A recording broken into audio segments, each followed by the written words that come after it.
How's it going, my friends? Greetings and happy Tuesday. Thanks for stopping by. So we got the ceiling up. Not too shabby. I am really shocked how much brighter it is in here. You know, with a white ceiling makes everything much brighter. I mean, who would have thought it could get brighter than Reflectix? But my goodness, it certainly did. It was kind of a complicated job. You know, after the last video, I went ahead and went to the store and bought the panels.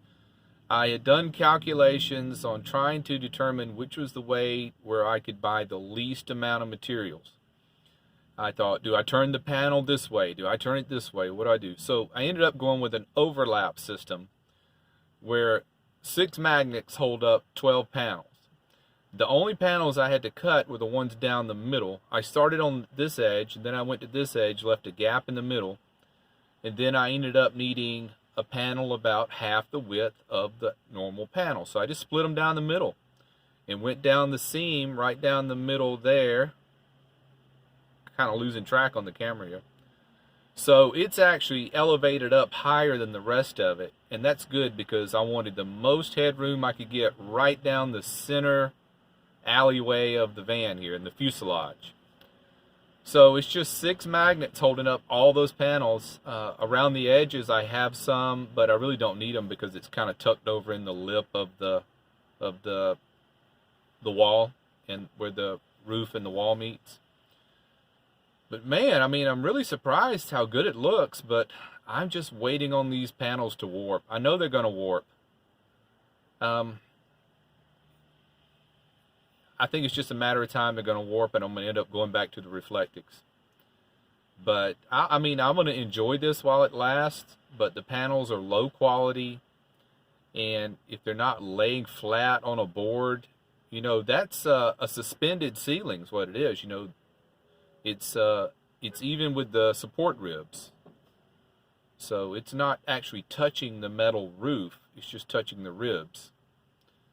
So we will see how it goes, but yeah, I finished it up at lunch today. Started on it last night, then it got late. Had to get into bed, get some sleep.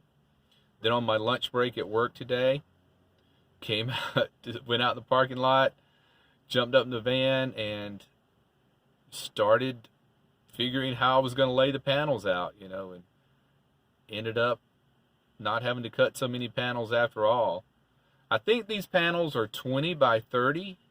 20 width-wise, 30 length-wise, and from this point to this point is a little over 4 feet, you know, because the van comes up and then goes narrow at the top. You know how the Chevy Express does.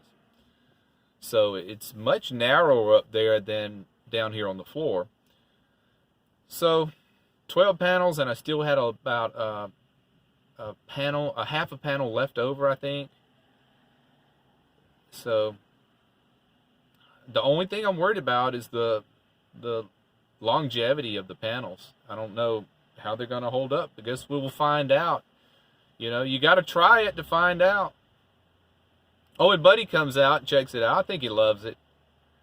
But wow, what a difference it makes in here. It looks larger to me. I don't know what you guys think. Does it look larger to you? And, you know, nothing's holding it up but magnets. There is a few little pieces of tape around some of the seams. I don't need it. I don't even know why I did that. But I've left this center open where just with removing one little piece of tape, I could peek my head up in there, you know, and check for mold and check the condition of the panels on the top side. So I think I've thought it all the way through and, you know, making sure I could do proper maintenance on it, to keep an eye on it for mold. We will see how condensation does. You know, the only time I ever got condensation from the Buddy heater was on the magnets themselves. And, you know, I've got the same amount of magnets up there as I did the Reflectix. I've just got them in different positions. I've got them coming down like the hash mark of a football field here, instead of right down the center the way I did with the Reflectix. So yeah, I was pretty thrilled the way it turned out. It looks much more like one large panel than I ever thought it could, or it looks like 2 large panels with one slightly elevated panel down the middle. You know, it's just on top. These panel, this row and this row hold the center up. You know, it's kind of using the leverage system's all it is. You know, the overlay system's all it is. So, you know, you let one product hold up another product. You know, it's that the logic is that way of thinking. It's what I'm trying to blather out here. But I don't know. Let me know what you think, guys, and I'll keep an eye on it. If panels start to warp, you know, take them down, use them for something else, and put Reflectix back up. I can tell you this, Reflectix was much easier to put up than this stuff. Even though I was able to put it up in 1 hour. Well, I did get about I guess all total was about an hour and 30 minutes, everything. But the Reflectix is half an hour. You know, you roll it out, stick the magnets up. That's it. So it was more involved, you know, measuring out, planning out which direction to lay the panels and that kind of thing. But at least I put more thought into installation than I did demolition of the old ceiling, because that was just crazy. I couldn't believe after I'd done it. What did I just do? What have I done?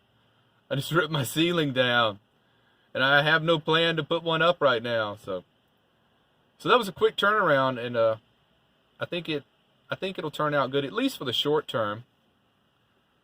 But that's it, guys. Take care, be well, smash the bell. Good night.